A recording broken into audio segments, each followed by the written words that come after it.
Shalom salam eksposisi Alkitab M116. Kita akan belajar tentang apa itu yang disebut dengan menghujat Roh Kudus. Konsep menghujat terhadap Roh Kudus disebutkan dalam Markus 3 ayat 22 sampai ke 30 dan Matius 12 ayat 22 sampai 32.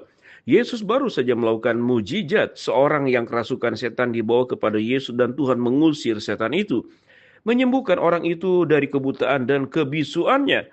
Para saksi mata pengusiran setan itu mulai bertanya-tanya, apakah Yesus benar-benar Mesias yang telah mereka nantikan?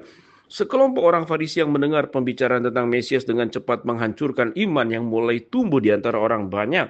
Hanya dengan Beelzebul penghulu setan, orang ini mengusir setan, kata mereka, Matius 12 ayat 24.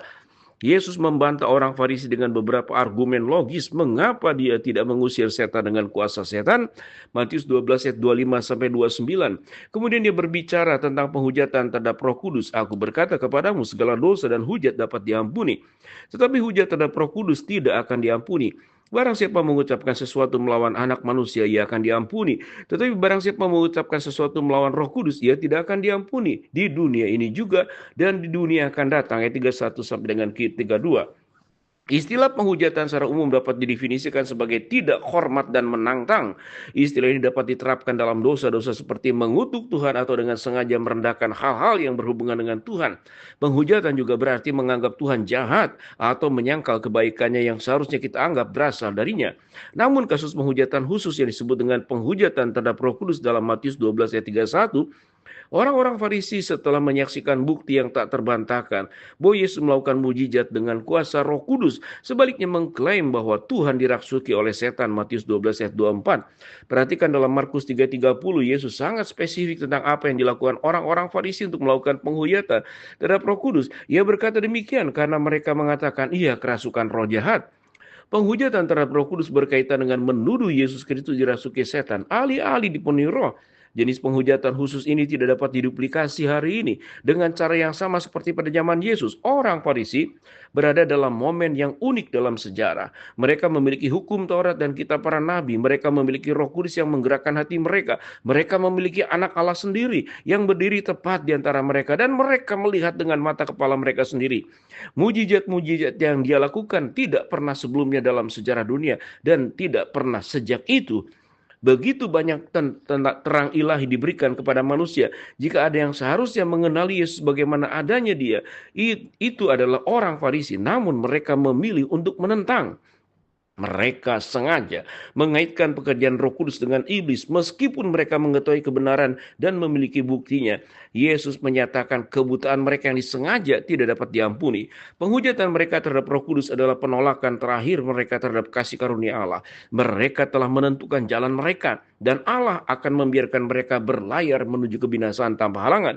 Yesus memberitahu orang banyak bahwa penghujatan orang Farisi terhadap Roh Kudus tidak akan diampuni, baik di dunia ini maupun di dunia akan datang. Matius 12 ayat 32. Ini adalah cara lain yang untuk mengatakan bahwa dosa mereka tidak akan pernah diampuni selamanya. Tidak sekarang, tidak dalam kekekalan, seperti yang tertulis dalam Markus 3:29, mereka bersalah karena dosa kekal.